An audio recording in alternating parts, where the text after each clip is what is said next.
Prepare to be devirtualized when I hit you with this deck profile. Hey there, guys, it's Max Clausen again, and I'm here bringing you a deck profile of probably one of my favorite Synchro slash XC based deck strategies, and that is Virtual World, aka Datascape, as known in the LCG.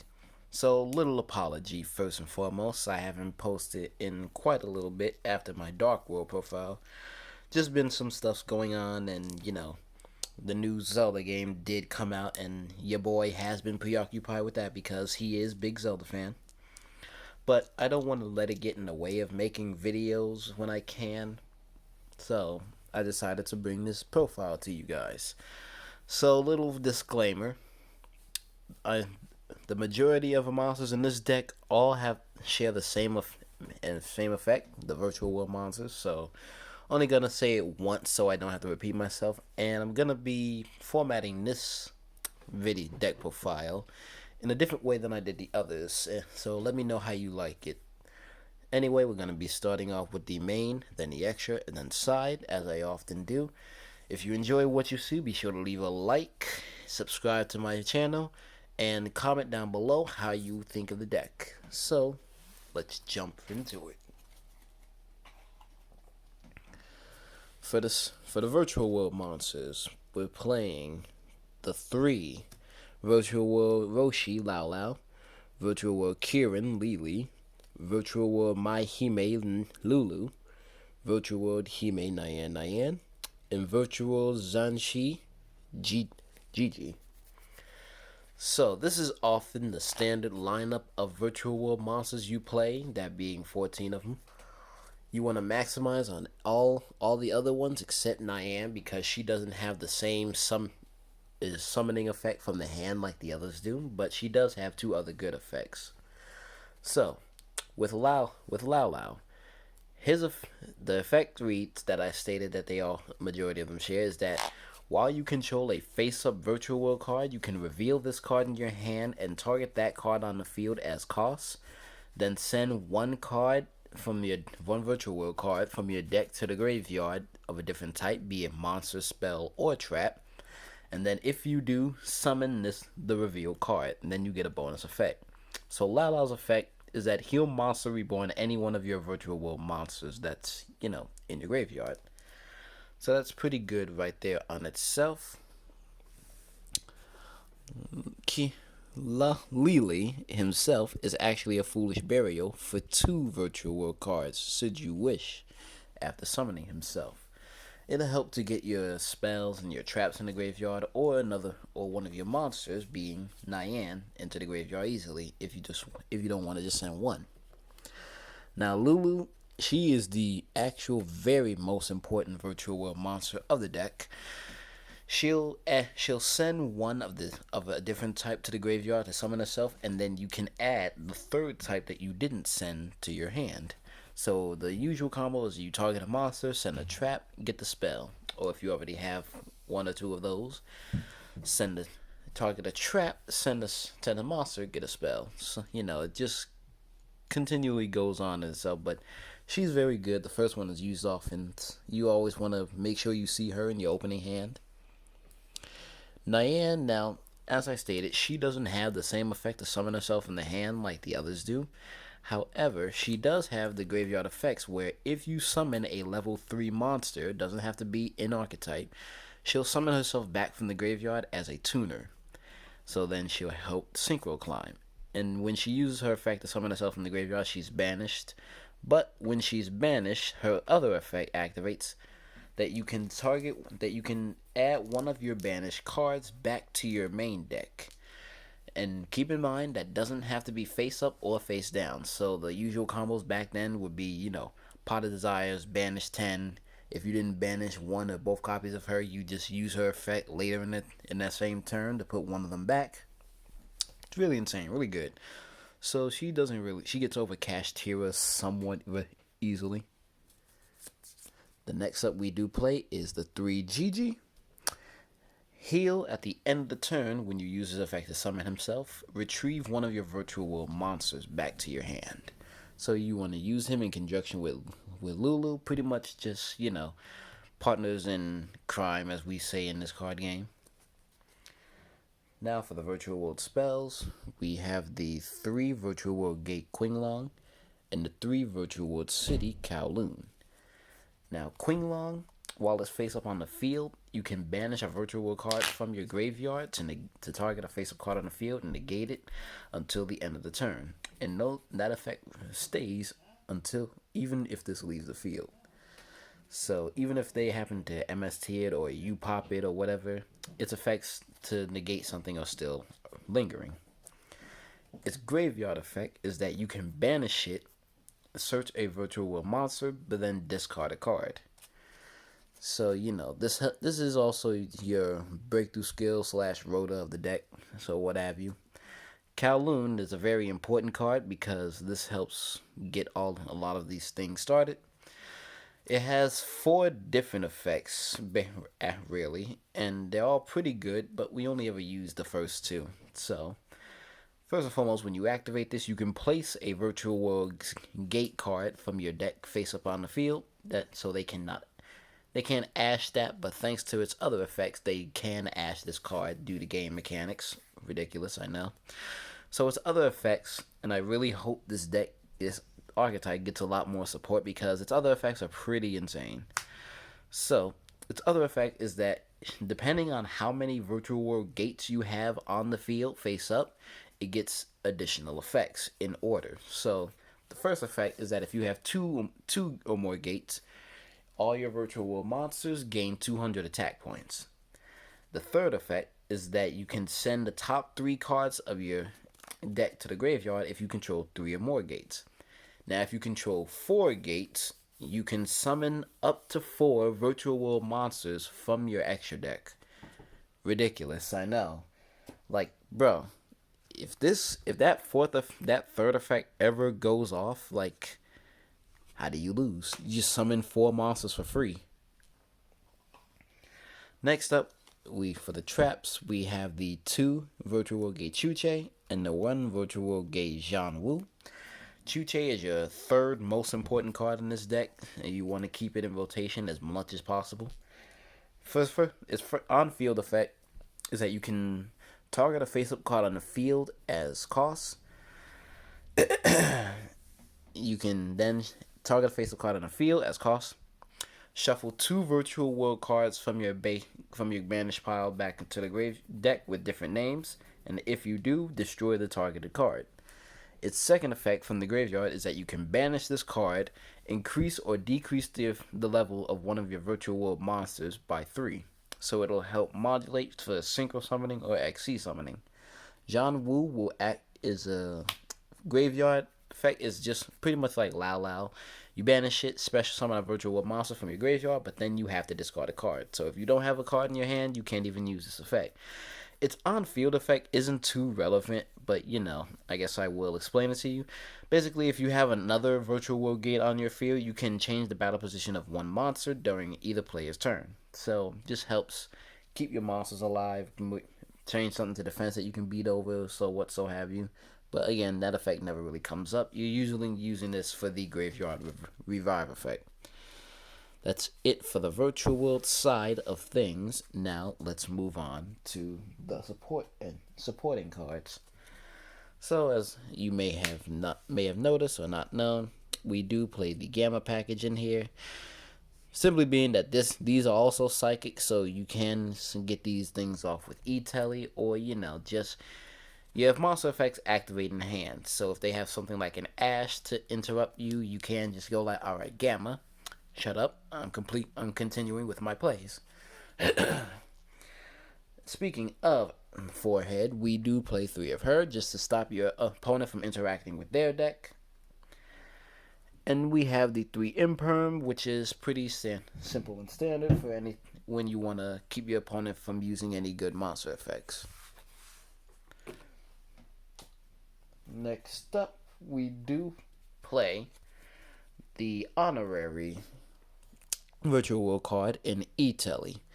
Now, E-Telly, you can just use it, summon one of your psychic monsters, be it your Nyan, your Lulu, or even the Cypher and Gear Gamma that you've already used to go into even better synchro plays. It's not rare. It's rare that that does come up, but when it does come up, your opponent just probably wouldn't expect it. So 3 Italy, it's still a good card. You have to play it at 3. I do play the 2 Foolish Burial because it does have good synergy with this deck to send your spell card to the graveyard to get your searching going, send your trap cards in case you want to level modulate or revive something. It's Foolish Burial of goods. Like, if Foolish Burial, the regular card is good, then this card is just another really great card. It also helps out with Malifaux's Fusion. Now, this card may seem odd to some people, but we're just mainly using it for its graveyard effect. So, its graveyard effect, if you didn't know, you can shuffle this back into your deck, then draw a card. Just simple and free. Also, for your cards of your deck that force you to discard something, this is a good discard fodder or so have you. Just I don't want to get rid of the good cards in my hand. I happen to draw this. All right, bye, and then just shuffle it back. Hope you get a better card to replace it. It's never really dead. And then we do play the 1 Triple Tactics Thrust, just in case my opponent does activate something on my turn, and they happen to have a monster. I can just add one of the add a Foolish Burial Goods to my hand, activate it, get my spell card into the graveyard, get my plays started from there. Or if I already have those going, just no, I can't really. Don't want to add this, but it's Triple Tactics Thrust. If you got it, you can play it. That's it for the main deck of Clean 40. Now on to the extra deck. For the 6s, we do play the 1 Virtual World Beast, Jiu-Jiu, the Coral Dragon, and the Stardust Charge Warrior. This is your standard level 6 lineup of synchro monsters you play. Just 3, all you ever need. Now, Virtual World Beast Jiu-Jiu is what I'd call our stall card. And that is, if you have 2 or more monsters in your graveyard with the same original type and attribute, this card cannot die by battle or card effects. So is it battle or card effects? Yep, can't be destroyed by battle or card effects. So they literally have to just kaiju over this to even get rid of it or just negate its effects. So yeah, it's a really good stalling card. And it also has another effect where you can banish that same condition of monsters to target a card on the field and banish it. Coral Dragon, you all know what it does, but if you don't, when you summon it, you can once per turn you can discard a card, pop a card on the field, and when it leaves the field, you can draw a card. Stardust Charge Warrior is kind of the same thing, but on summon he draws a card, and he can attack all monsters your opponent controls. Next up, just because we do have the Gamma, we have the Crystal Wing, because 2 and a 6 does make an 8, levels, math. Crystal Wing, everybody should know what this guy is. Boss monster, negate any monster effect anywhere, gains his attack points, and if he battles a level 7, 5 or higher monster, gains that monster's attack stat as its own. And that's affecting himself, not the monster. So even if they say their monster's unaffected, that's cool. I'm not affecting it. I'm affecting myself. For the 9s, I do play the 1 Crocosaur, the 1 Vermilion Dragon Mech, and the boss monster, Virtual World QB Shen. Croco Dragon, I decided to keep playing because just going into this with these guys is really good. He has an effect that for every non-tuner you use to summon him, you can draw that many cards. So oftentimes it will be just 1 card, but there are rare times where you can draw 2. His other effects are if he has, depending on the cards in your hand, he gains 500 attack and defense, like that old school card, Muka Muka, I think his name is. And once per turn, he's a Coral Dragon himself. During either player's turn, you can discard 2 cards and pop a card on the field. So another card to help combo off with Metal Force Fusion. Vermilion Dragon Mech helps out with the banishing aspect of the deck. You banish a tuner from your hand or graveyard to pop a card on the field, and if this card leaves the field via a card effect, you can get one of your banished tuners back to your hand. So it's a very good card to recycle. Now, Shen is a walking macrocosmos. I like saying that this is the prototype of what Kashtira Arise Heart would have been, because Shen's ability as a walking macrocosmos, he's good, but he's not as good as Arise Heart. Let's keep it real. He'll only banish any card that leaves the field gets banished, so he doesn't let anything that leaves your hand or your deck doesn't get banished. I mean, if it was from the hand as well, I mean, this would have been pretty good. But, you know, at the time, we already had Dark Law, which did that. So, you know, Shen Shen loses that kind of party. But, should one of your monsters declare an attack, you can put one of your banished monsters back to your graveyard.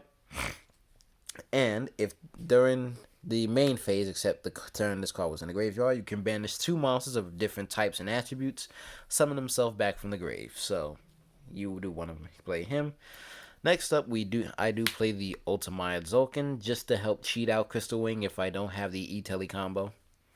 And while you control another synchro monster, your opponent cannot target this with effects or by battle. And I do play the Final Sigma just to be a very big boss. And while it's in the extra monster zone, your opponent it's unaffected by everything except Math Mech cards. So if your opponent's playing, you know, just something that doesn't have math, that's not Math Mech, which is rising in popularity right now, but it's still a very good boss monster. And while it's in the extra monster zone, any battle damage dealt to your opponent is doubled. For the XCs, I do play the Virtual World Dragon Long Long. Now, this may be an odd choice to some people, but hear me out. Not only, excuse me, not only like Beast, and Shen Shen, they are another target for your Virtual World in hand, but Long Long does have a very good effect, where your opponent cannot target it with card effects while it has material. And when your opponent activates a monster effect that's not already on the field, you can attach 2 to negate that effect. So if they have a monster on their field or they don't, and they activate something like Droll and Lockbird or Ash, you can just be like, alright, attach, no. Next, we do have Beatrice, Lady of the Eternal. She'll just help get cards into the graveyard that you want. Pretty self-explanatory, just a walking Foolish Burial. We do play the Virtual World Phoenix Fan. He is another walking banishing. He can I have to revise more what he does because it's been a while.